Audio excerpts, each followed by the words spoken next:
Hello. 1971 ശേഷം ഇന്ത്യയിലൊരു mock drill നടക്കാൻ പോകുന്ന കാര്യം എല്ലാവരും അറിഞ്ഞിരിക്കുമല്ലോ.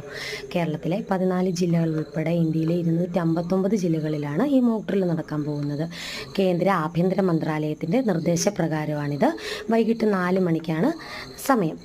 എന്താണ് മോക്ക് ഡ്രിൽ എന്ന് നമുക്ക് നോക്കാം. ഈ സമയത്ത് ഒരു എയർ റെയ്ഡിങ് സൈറൺ മുഴങ്ങും. അതായത് ഇങ്ങനെ ഒരു സൈറൺ മുഴങ്ങുന്ന സമയത്ത് നമ്മൾ ശത്രു രാജ്യത്തിൻ്റെ ടാർഗറ്റിലാണ് എന്ന ആളുകൾക്ക് മനസ്സിലാക്കി കൊടുക്കുക എന്നതാണ് ഈ സൈറൺ കൊണ്ട് ഉദ്ദേശിക്കുന്നത്. ഒരു സിവിൽ മോക്ക് ഡ്രില്ലാണ് ലക്ഷ്യമിടുന്നത്.